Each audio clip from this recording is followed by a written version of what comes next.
Chapter 1: The Awakening of the Persians and the Rise of Cyrus the Great. Throughout history, countless states were founded, mighty armies marched across battlefields, and many rulers ascended to the throne. Yet only a handful of them managed to change the course of history and shape the future of the world. The Persians were one of those remarkable civilizations. The story of the Persians did not begin in magnificent palaces or under the glory of great victories. On the contrary, it began with the long and difficult journey of small tribes struggling simply to survive.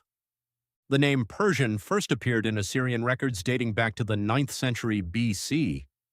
Historians believe, however, that Persian tribes had already begun settling around Lake Ormia in northwestern Iran as early as 1500 BC. At that time, they possessed neither a powerful kingdom nor a well-organized army. They lived as independent tribes, each trying to preserve its own existence. Life in their homeland was far from peaceful. To the west stood the mighty Assyrian Empire, while to the east roamed the fierce Scythian tribes. Constant raids and invasions forced the Persians to abandon their ancestral lands. Crossing the Zagros Mountains, they migrated southward and settled around Susa, the capital of the Kingdom of Elam. Very little is known about this early period of Persian history. Due to the scarcity of written records, historians are unable to explain many events with certainty. As a result, the origins of the Persian people remain one of the most mysterious chapters of ancient history. By the 7th century BC, the Persians were living under the rule of the Elamite kingdom. However, the political balance of the region changed dramatically within a short time. After conquering Babylon and then Elam, the Assyrian Empire brought the Persians under its control, but no empire remains powerful forever. Although the Assyrians ruled a vast territory, they had made many enemies. The Babylonians, Medes, and Persians united against Assyrian domination.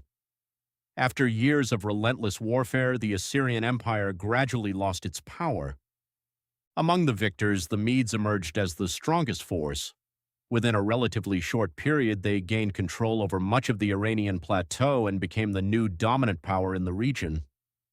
The Persians had played a significant role in these campaigns.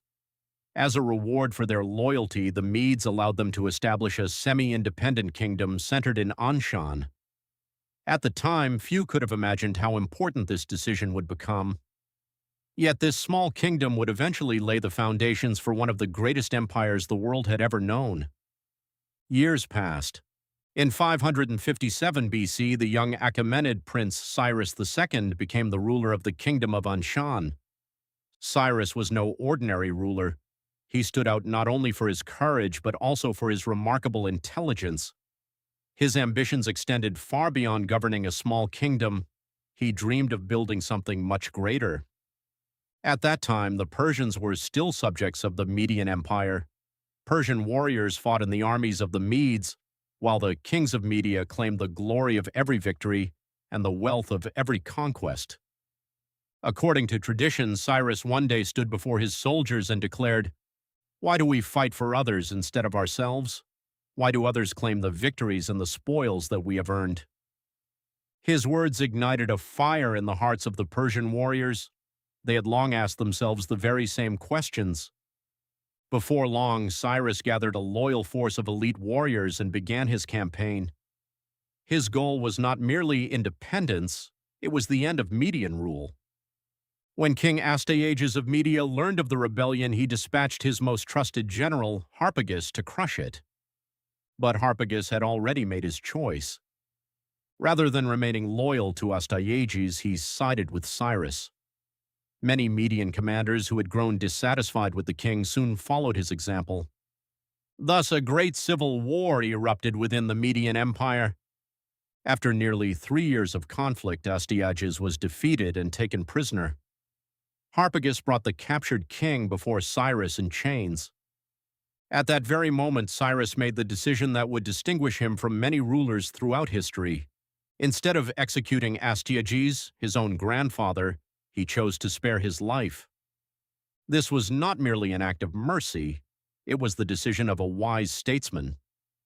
The Median nobles and their people never forgot the respect shown to their former king.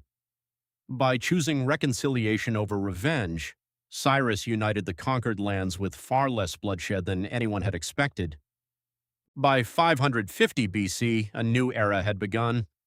The Persians had established the first great empire in their history.